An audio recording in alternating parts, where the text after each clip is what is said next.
আজকে আমরা electronic media এবং প্রিন্ট মিডিয়ার মাধ্যমে আসাম সরকার তথা ভারত সরকারের কাছে আমরা একটা অনুরোধ করি যে আমাদের করিমগঞ্জের কৃতি সন্তান, আসামের গৌরব, নর্থ ইস্টের মধ্যে যিনি শিক্ষার ক্ষেত্রে আলোড়ন সৃষ্টিকারী ডক্টর মহবুবুল হক, উনাকে আসাম সরকার তথা ভারত সরকারের কাছে আমরা অনুরোধ নিঃশর্তে উনাকে মুক্তি দেওয়া হোক।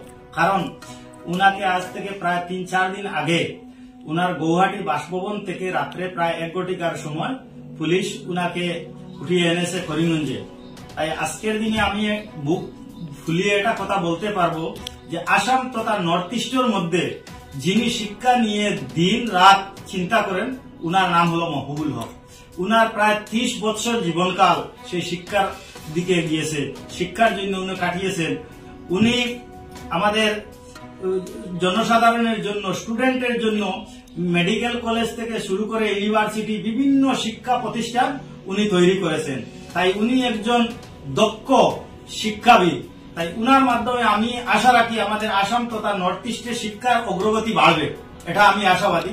কিন্তু অতি দুর্ভাগ্যজনক উনার উপর যে একটি তকমা লাগিয়ে উনাকে গড় থেকে পুলিশ উঠিয়ে এনেছে, এটা বহুত দুর্ভাগ্যজনক।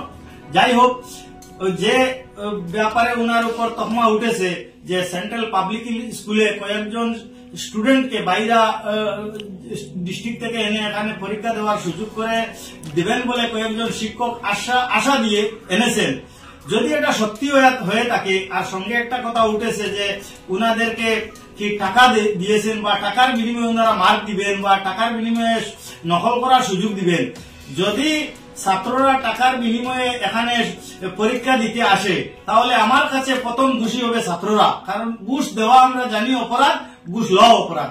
তাই ছাত্ররা যদি ঘুষ দেওয়ার বিনিময়ে এখানে এসে পরীক্ষা দেয় আর পরবর্তীতে তারা এই ঘুষের বিনিময়ে সুযোগ না পেয়ে তারা যদি গন্ডগোল করে, তারা যদি ভাঙচুর করে, এটা বহুত দুর্ভাগ্যজনক। গতিকে আমি সরকারের কাছে অনুরোধ করব তাদেরকে ম্যাজিস্ট্রেট পর্যায়ে তদন্ত করে তাদেরকে উপযুক্ত শাস্তি দেওয়া, কেন তারা ঘুষ দিয়েছে এবং যারা ঘুষ নিয়েছেন তাদেরকে অ্যাকশন লওয়া। কিন্তু দুর্ভাগ্যজনক কথা হলো মহবুবুল হক স্যার, তিনি তো এই এত নিচের দিকে তিনি নামেননি। উনাকে যে অ্যারেস্ট করা হয়েছে এটা বহুত দুঃখজনক। যাই হোক, এই ব্যাপারে আমি দেখেছি অনেক এমপি থেকে শুরু করে বিধায়ক উনারাও উনার মুক্তির দাবিতে পথে নেমেছেন এবং রাষ্ট্রপতি সহ বিভিন্ন জায়গায় মেমোরেন্ডাম দিয়েছেন। আমরাও আজকে এমএসএফ এর পক্ষ থেকে তথা গ্লোবাল প্রগ্রেসিভ ফাউন্ডেশনের পক্ষ থেকে তথা এলাকাবাসীর পক্ষ থেকে আসাম সরকারের মুখ্যমন্ত্রী তথা ভারত সরকারের কাছে আমরা করজোড়ে অনুরোধ করিতেছি উনাকে নিঃশর্তে মুক্তি দেওয়া হোক। কারণ উনাকে অ্যারেস্ট না করে, উনাকে জেল হাজতে না পাঠিয়ে, উনাকে ছাড় দিয়ে, উনাকে সহযোগিতা করে যাতে শিক্ষাটা আরো ডেভেলপ হয়, সেটার দিকে সহযোগিতা করার জন্য আমাদের মুখ্যমন্ত্রীর কাছে জোরালো দাবি।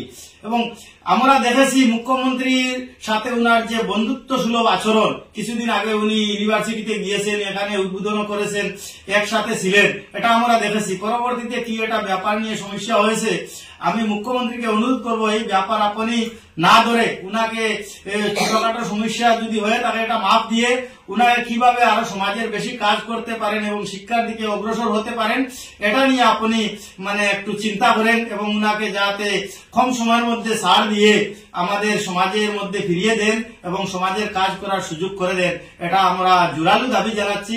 অন্যথায় বিভিন্ন জায়গায় দেখছি আমরা আন্দোলন হচ্ছে, যাতে পাবলিক ঘরে বসে তা হোক, আন্দোলনের কোনো প্রয়োজন নাই।